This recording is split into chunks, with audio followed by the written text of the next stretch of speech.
मेरा नाम अंकित है। मैं एक बेहद खुश मिजाज लड़का था जब तक मेरी शादी नहीं हुई थी। मैंने कभी सपने में भी नहीं सोचा था कि मुझे अपनी शादी की इतनी बड़ी कीमत चुकानी पड़ेगी। मैं बहुत ज़्यादा गुस्से में था। मैंने अपनी पत्नी से कहा कि मैं तुम्हें तलाक दूंगा, मैं और ज़्यादा तुम्हारे साथ नहीं रह सकता। ये शब्द सुनकर वे मेरे सामने पत्थर की मूरत बनकर रह गई थी। उसे मुझसे ऐसे सख्त आवाज़ की उम्मीद नहीं थी, लेकिन मैं तंग आ चुका था। ये कहकर मैं अपने कमरे से बाहर निकल गया था। मैं स्टडी रूम में जाकर बैठ चुका था। सामने रखे टेबल पर दोनों कोनियाँ रख कर मैंने अपना सर अपने हाथों में थाम लिया था। मेरे दिमाग की नसें बुरे तरीके से खिंच रही थी। मुझे अपने कहुए पर बिल्कुल भी अफसोस नहीं था, क्योंकि उसने मेरी ज़िंदगी जहन्नुम बना कर रख दी थी। वह जब से मेरी ज़िंदगी में आई थी, मेरी ज़िंदगी बिल्कुल नर्क बनकर रह गई थी। हर बात पर ऐतराज़, हर बात पर लड़ाई, हर वक्त की बहस। क्या ऐसी होती है शादीशुदा ज़िंदगी? हालांकि मेरी भाभी ने बहुत ही अच्छे से मेरी शादी की थी, लेकिन मेरी बीवी की घटिया छोटी सोच ने हमारे हंसते खेलते घर का सुकून ख़राब करके रख दिया था। मेरे माँ बाप उस वक्त मौत का शिकार हो चुके थे जब मैं 15 साल का था। मेरे बड़े भाई मुझसे 10 साल बड़े थे, और फिर माँ बाप के बाद उन्होंने मुझे माँ बाप की तरह पाला था। वे मुझे बहुत ज़्यादा मोहब्बत करते थे। कहते थे कि अंकित, तुम मेरी जान हो। मैं भी अपने भाई से बहुत ज़्यादा मोहब्बत करता था। हम दोनों भाइयों का एक दूसरे के अलावा और कोई दूसरा सहारा भी नहीं था। मेरे पापा की दुकान मेरे भाई ने संभाल ली थी। मेरे भाई जब 30 साल के हुए तब उन्होंने शादी कर ली। शादी की पहली रात उन्होंने भाभी से कह दिया था कि हम दोनों भाइयों में कभी भी झगड़ा फसाद मत करा देना, वरना मैं तुम्हें छोड़ दूँगा। लेकिन अपने भाई को नहीं छोड़ूंगा। मेरी भाभी बहुत अच्छी थी। उन्होंने तो घर को जन्नत बनाकर रख दिया था। फिर कुछ ही समय के बाद मेरी दो भतीजियां भी इस दुनिया में आ गई थीं, जिन्होंने हमारी खुशियों में चार चांद लगा दिए थे। भाई की शादी को 10 साल का टाइम गुजर चुका था, और मैं अपनी पढ़ाई पूरी करके एक छोटी सी जॉब करने लगा था। मेरी भाभी मेरे लिए बड़ी बहनों की तरह थी। एक बार कहने लगी कि अंकित, बताओ कि तुम्हारे लिए कैसी दुल्हन तलाश करूं। मैंने भाभी से कहा कि जैसी आप हो वैसे ही तलाश कर दो। मुझे तो आप भी बहुत अच्छी लगती हो। बड़ी बहन तो मेरी थी ही नहीं, इसलिए भाभी को मैं अपनी बड़ी बहन ही समझता था। वह भी मुझे अपने छोटे भाइयों की तरह ही समझती थी। मेरे सर पर हाथ फेर कर मेरे बाल बिगाड़ कर कहने लगी कि अब मैं तुम्हारे लिए अपने से ज़्यादा खूबसूरत लड़की लेकर आऊँगी। लेकिन मेरे भाई कहने लगे कि नहीं, मेरी बीवी से ज़्यादा खूबसूरत तो कोई हो ही नहीं सकती। भाई भाभी की आपस में मोहब्बत देखकर मैं भी कुछ इसी तरीके की बात सोचता था। पायल को मेरी भाभी ने पसंद किया था। जब उन्होंने मुझे तस्वीर दिखाई तो मैंने इनकार नहीं किया था, क्योंकि वह बहुत ज़्यादा खूबसूरत लड़की थी। मैंने कहा कि भाभी, इसे समझा दीजिएगा कि उसे वैसे ही रहना है जैसे कि आप इस घर में रहती हैं। भाभी कहने लगी कि तुम फिक्र नहीं करो, पायल बहुत ही अच्छी लड़की है। मेरी भाभी ने मेरी शादी में कोई कसर नहीं छोड़ी थी। बड़ी धूमधाम से भाई और भाभी ने मेरी शादी कर दी थी। हालांकि पायल गरीब घर से थी। भाभी का कहना था कि शरीफ और गरीब लोग हैं तो उनकी बेटी वैसा ही करेगी जैसा हम चाहेंगे। छोटे घर की लड़कियां बड़े घर में आ जाएं तो झुक कर रहती हैं। हमारा मकसद पायल को दबाकर रखने का बिल्कुल नहीं था, लेकिन कोई अमीर लड़की होती तो नखरे दिखाएगी। पायल तो दुल्हन बनी बेड पर ऐसे बैठी थी जैसे कि कोई हुस्न की देवी हो। मैं उसके हुस्न पर आशिक होकर उससे शादी कर बैठा था। शादी की पहली रात थी, इसलिए मैंने उसकी तारीफ़ की और उसे अंगूठी भी पहना दी। फिर मैंने उससे कहा कि देखो, मुझे अपने भाई से बहुत ज़्यादा मोहब्बत है। अगर तुम उनकी इज़्ज़त करोगी और जिस तरीके से भाभी ने घर को संभाल कर रखा है, उसी तरीके से तुम भी इस घर को जोड़ कर रखोगी तो मेरी मोहब्बत की हकदार हो जाओगे। वरना फिर तो। इतना कहकर मैं खामोश हो गया था। मैं समझा था कि वह मेरी बात को अच्छे तरीके से समझ जाएगी, लेकिन उसने तो मुझे बड़ी तीखी नज़रों से देखा था। कहने लगी कि वरना फिर क्या? आपका क्या मतलब है इस बात से, वरना आप मुझे छोड़ देंगे? पायल के बोलने का तरीका बिल्कुल ही अलग था। मैं घबरा गया था। मैंने कहा कि तुम मेरी बात को गलत रूप में लेकर जा रही हो।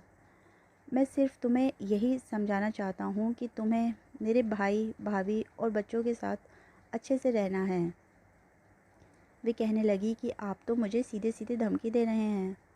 मतलब शादी की पहली रात आपको अपने भाई और भाभी और बच्चों की लगी हुई है, और मैं जो अपने माँ-बाप और बहन-भाई को सब कुछ छोड़कर यहाँ पर आपके घर पर आकर बैठ गई हूँ, आपको मेरा तो ज़रा-सा एहसास नहीं है। इस वक्त आपको मुझसे मेरे बारे में बात करनी चाहिए, और मुझे ये कहना चाहिए था कि मुझे यहाँ पर कोई परेशानी नहीं होगी। शादी की पहली रात वे अजीब सी बहस लेकर बैठ गई थी। मैंने उसका हाथ पकड़ा और अपने होठों पर लगा लिया। तब जाकर उसकी चलती ज़बान बिल्कुल बंद हुई थी। मैं समझ गया था कि वह मेरी मोहब्बत को महसूस करना चाहती है। मैंने उसकी तारीफ़ शुरू कर दी तो वह खुश हो गई थी। फिर मैंने सोचा कि मुझे थोड़ी नरमी से बात करनी चाहिए थी। शायद मेरा ही कसूर है। यूं ही वक्त गुजरने लगा था। मैं अक्सर भाभी से मजाक कर लिया करता था, मगर पायल हम दोनों को शक की नज़रों से देखने लगी थी। वे कहती थी कि ये भाभी का क्या चक्कर है, ये क्यों आपके साथ इतना फ्री होती हैं? क्या इनका अपना पति नहीं है इनका दिल बहलाने के लिए? पहली बार उसने भाभी के बारे में मुझसे ये बात कही तो मेरा तो गुस्से से बुरा हाल हो चुका था। मैंने कहा कि तुम्हें एहसास है तुम क्या बकवास कर रही हो? वे कहने लगी, क्या आपके भाई अंधे हैं, उनको कुछ नज़र नहीं आता है? आपकी भाभी को ये नहीं मालूम है कि आपके भाई को क्या पसंद है? उन्हें ये मालूम है कि अंकित को पनीर पसंद है। वे नाश्ते में फ़्रेश जूस पीता है। उसे खाने में तेज़ मिर्च मसाले बिल्कुल पसंद नहीं हैं। आखिर भाभी आपके बारे में इतना क्यों जानती हैं? वे देवर भाभी के ताल्लुकात को बहुत गलत तरीके का रंग दे रही थी। मेरी भाभी को मेरे बारे में इसलिए ज़्यादा मालूम था क्योंकि भाई उन्हें हर वक्त यही कहते रहते थे कि तुम मेरा ख्याल रखो नहीं रखो, लेकिन अंकित का ख्याल रखा करो। मैंने तो फिर भी अपने माँ बाप की मोहब्बत को देखा है, लेकिन अंकित ने बहुत कम उम्र में ही माँ बाप की मौत का सदमा बर्दाश्त किया है। और भाभी मुझसे वैसे ही प्यार करती थी जैसे ही कोई अपने छोटे भाई से, अपनी औलाद से प्यार करता है। ये उनका ख्याल रखना है। लेकिन मेरी बीवी को तो ये बात कौन समझाता। गुस्से से मेरा बुरा हाल था, इसलिए मैंने ज़ोरदार थप्पड़ पायल के मुंह पर लगा दिया। मैंने कहा कि तुम्हें शर्म नहीं आती है, हम भाई बहन के रिश्ते पर ऐसे घटिया इल्ज़ाम लगाते हुए। मेरा थप्पड़ मारना था कि उसने तो शोर मचाकर रख दिया था कि भाई भाभी भी कमरे में आ गए। मैंने भाई को सारी बात बता दी तो उन्हें भी पायल की सोच पर बहुत ज़्यादा अफसोस होने लगा। उन्होंने पायल से कहा कि तुम गलत मत समझा करो, ये देवर भाभी कम और भाई बहन ज़्यादा हैं। आइंदा मैं तुम्हें ये बातें करते हुए ना सुनो। भाई ने तो एक बड़े भाई होने के हक़ से कहा था। लेकिन पायल तो मेरे बड़े भाई से भी लड़ने लगी। कहने लगी कि आप कौन होते हैं मुझे कहने वाले। मैंने यहाँ पर शादी इसलिए की थी क्योंकि मैं जानती थी कि यहाँ पर कोई मेरी सास नहीं है। इसलिए मुझ पर ना तो रौब जमाओ और ना ही मेरी सास बनने की कोशिश करो, तो ही बेहतर है। आप लोग अपनी ज़िंदगी जियो और मुझे अपनी ज़िंदगी सुकून से जीने दो। भाई मुझसे कहने लगे, अपनी बीवी को लगाम लगाओ। मैंने कहा, तुम भाभी के बारे में क्या क्या बोल रही हो? माफ़ी मांगो उनसे, वरना धक्के मार कर बाहर निकाल दूँगा। मेरा उस पर और ज़्यादा हाथ उठ जाता, लेकिन भाभी ने रोक दिया। भाभी भाई से कहने लगी कि तुम कमरे में चले जाओ। भाई ने कहा कि तुम्हारी बीवी मिलकर रहने के लायक नहीं है, इसलिए हम तुमसे खुशी से कह रहे हैं कि तुम अपना अलग घर बसा लो। लेकिन मैंने इनकार कर दिया था। मैं किसी कीमत पर उन लोगों को नहीं छोड़ सकता था। मेरी भतीजी मुझसे बहुत ज़्यादा मोहब्बत करती थी, लेकिन मेरी बीवी हर वक्त मुझे ताने देती रहती थी। मैं जब भी पायल को डांटता था, कुछ कहता था, तो भाभी मुझे मना कर देती थी। वे कहती, तुम उसे कुछ मत कहा करो। एक दिन ऐसा हादसा हमारे साथ हुआ जिसने हमारी ज़िंदगी को बदल कर रख दिया था। मेरे भाई का एक सीरियस एक्सीडेंट हो गया था। उनकी दोनों टांगें ख़राब हो चुकी थी। मेरी भाभी का रो रो कर बुरा हाल था। मैं भी परेशान था। मेरे भाई अपनी ज़िंदगी से बिल्कुल हार कर रह गए थे। भाई घर पर व्हील चेयर पर बैठ गए थे और भाभी की जिम्मेदारियां बढ़ चुकी थी, क्योंकि भाई भाभी के सहारे के बगैर कुछ नहीं कर सकते थे और घर की सारी जिम्मेदारियां मुझ पर आ गई थी।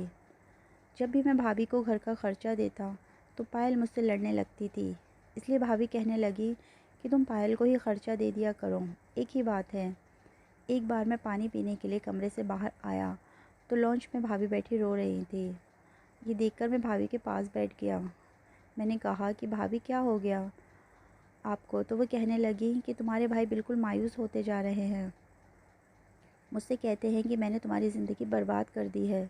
तुम कैसे अपनी सारी ज़िंदगी मुझ जैसे अपाहिज के साथ गुजारोगी? तुम अपने भाई को समझाओ। अगर वह इस तरीके से हिम्मत हार गए तो मैं क्या करूँगी? ये कहते हुए भाभी मेरे कंधे पर सिर रख कर रोने लगी थी। तभी पायल कमरे से बाहर आ गई। मुझे और भाभी को ऐसे देखकर गुस्से से आग बबूला हो गई।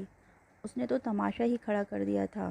कहने लगी कि रात के अंधेरे में यहाँ रंगरलियाँ मनाई जा रही है।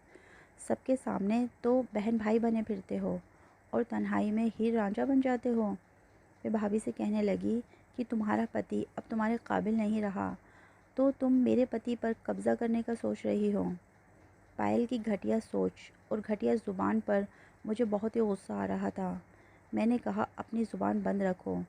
तुम किसी की तकलीफ़ को समझ नहीं सकती तो अपनी सोच को ही थोड़ा ठीक कर लो। भाभी तो पहले से ही रो रही थी। कहने लगी कि तुम दोनों चुप हो जाओ, नहीं तो मेरा दिल फट जाएगा। दिन भर तुम दोनों हर समय क्यों लड़ते रहते हो? अगर मेरा पति काम नहीं कर सकता है और घर का बोझ अंकित उठा रहा है तो मैं घर के सारे काम करती हूँ। और अगर मैंने अपने भाई जैसे देवर से थोड़ा अपना गम हल्का कर लिया तो तुम उसे गलत रंग दे रही हो। कुछ तो डरा करो, हर रिश्ता घटिया नज़रों से मत देखा करो।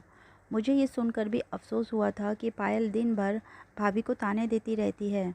वे बेचारी अपने पति की वजह से बेहद परेशान है और फिर पायल की फ़िजूल बातें भी सुन रही थी।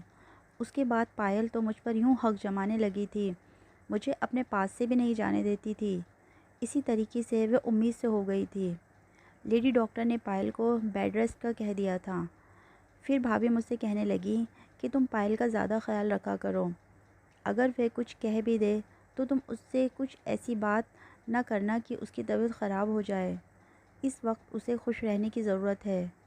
भाभी ने पायल को उन 9 महीनों में बिल्कुल बिस्तर से पाँव तक नीचे रखने नहीं दिया था। पायल ने एक बेटे को जन्म दिया तो और भी ज़्यादा नखरे दिखाने लगी थी। कहने लगी कि मैंने इस घर में वारिस पैदा किया है। आपके बाप दादा का नाम मेरी वजह से ज़िंदा रहेगा। न जाने वे ऐसा क्यों सोचती थी कि बेटे से ही ख़ानदान का नाम बाकी रहता है या बेटा पैदा करने में उसका कोई कमाल है।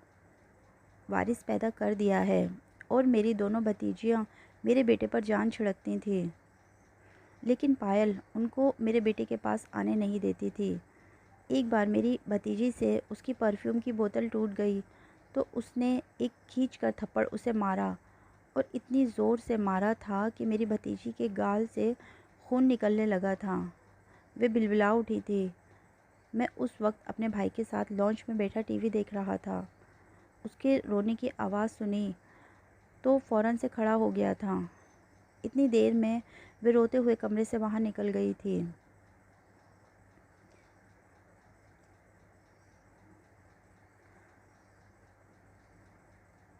पायल की चीखने की आवाज़ आ रही थी कि तुम्हारी माँ ने तुम्हें तमीज़ नहीं सिखाई है। इतनी कीमती परफ्यूम की बोतल तुमने तोड़ दी है। इसके पैसे क्या तुम्हारा लंगड़ा बाप भरेगा जो खुद हमारे सर पर बोझ बना बैठा है। बेटी का गाल देखकर तो जैसे भाई तड़प कर रह गए थे। वे रोती हुई अपने पापा के पास गई। मैंने जब उसके घाव से खून निकलता देखा तो मेरा तो दिमाग ही घूम कर रह गया था। मैं बड़े गुस्से से कमरे में गया था। मैंने कहा कि तुम्हारी हिम्मत कैसे हुई मेरी भतीजी को थप्पड़ मारने की? वे कहने लगी कि मैं कल ब्रांड का परफ्यूम लेकर आई थी और इस बच्ची ने पूरी बोतल तोड़ कर रख दी है। मैंने ड्रेसिंग टेबल पर रखी सारी परफ्यूम की बोतल ज़ोर ज़ोर से ज़मीन पर फेंक दी थी। ये देखकर पायल घबरा गई थी। अब तो मैं गुस्से से पागल सा हो गया था। मैंने कहा कि लो, मैंने ये सारी परफ्यूम की बोतल तोड़ दी हैं, अब क्या करोगी तुम? क्या तुम अपने बाप के घर से पैसे लेकर आई थी? ये सब मेरी कमाई से आया है और मैं कमाता हूँ, तो तुम यहाँ पर मज़े करती हो। तुम होती कौन हो मेरी भतीजी को ये सब कुछ कहने वाली? मेरा भाई मेरी कमाई पर तुमसे ज़्यादा हक़ रखता है। मैं पायल से लड़ झगड़ ही रहा था जब भाभी आ गई थी। वे कहने लगी कि अंकित, छोड़ दो, ख़त्म कर दो इस बात को। ऊपर वाले के लिए रोज़ रोज़ झगड़ा मत किया करो। तुम्हारे भाई पहले ही इस वजह से बहुत ज़्यादा परेशान हैं। लेकिन आज तो मैंने भाभी की एक बात नहीं सुनी थी। मैंने भाभी का हाथ पकड़ा और उन्हें कमरे से निकाल दिया। मैंने पायल से कहा कि आज नहीं छोड़ूंगा तुम्हें, या तो तुम्हारा आज दिमाग ठिकाने करके रहूँगा या फिर तुम्हें जान से ही मार डालूँगा।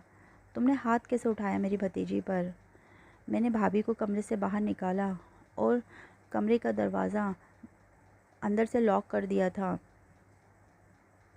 रात देर तक मेरा पायल से झगड़ा होता रहा था, लेकिन वह मुझे जवाब देती रही थी।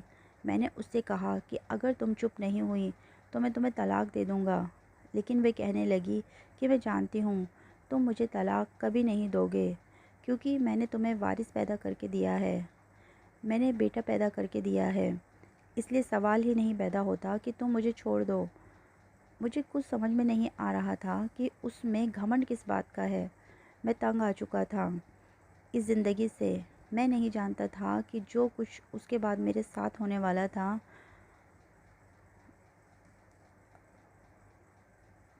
मैंने उसका सामान बांधा और उसे गाड़ी में बैठाकर उसे घर छोड़ने के लिए जाने लगा, लेकिन उसका घमंड अब भी कम नहीं था। मैं उसे उसके घर के दरवाजे पर छोड़ने लगा तो वह रोने लगी, कहने लगी कि मेरा बाप दिल का मरीज़ है, वह मर जाएगा अगर तुमने मुझे छोड़ दिया। मैंने कहा कि तुम्हें अब इस बात का एहसास हुआ है? वे कहने लगी कि मुझे पता था कि तुम मुझे कभी नहीं छोड़ोगे। बेटा पैदा हो जाए तो औरत के पाँव अपने घर में पक्के हो जाते हैं। उसका पति उसे कभी तलाक नहीं देता है। तलाक तो उन्हें होती है जिनकी बेटियां पैदा होती हैं। पता नहीं इस औरत के दिमाग में ऐसी बातें क्यों थी, उसकी ऐसी सोच क्यों थी। वे मेरी मिन्नतें करने लगी, माफ़ी मांगने लगी। मैंने उससे कहा कि मुझे एक ही शर्त पर घर लेकर जाऊंगा, उसे भाई भाभी दोनों से माफ़ी मांगनी पड़ेगी। वे फ़ौरन राज़ी हो गई। मैं उसे घर वापस ले आया। वे कमरे में चली गई तो मैं सोफ़े पर जाकर लेट गया था। ये सोचकर मैं उसे वापस ले आया था कि उसके बाप दिल का मरीज़ है, ये सदमा बर्दाश्त नहीं कर सकता था। यही सब सोचते सोचते मैं सो गया। सुबह मेरी भतीजी की आवाज़ से मेरी आँख खुली। वे बहुत ज़्यादा खुश थी और एक गुड़िया के साथ खेल रही थी। मुझे जागा देखकर मेरे पास आ गई और कहने लगी, चाचू देखिए, ये डॉल मुझे चाची ने लाकर दी है और बहुत सारा प्यार भी किया है। तभी वहाँ पर भाभी भी भाई को लेकर आ गई और कहने लगी, पायल ने हम दोनों से माफ़ी मांग ली है और अब हम सबके लिए किचन में नाश्ता बना रही है। भाभी की बात सुनकर मुझे सुकून हुआ कि अब मेरा परिवार एक सुखद परिवार बन जाएगा।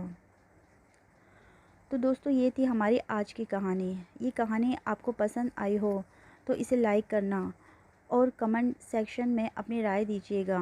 मेरे चैनल पर नए हैं तो चैनल को सब्सक्राइब कीजिएगा।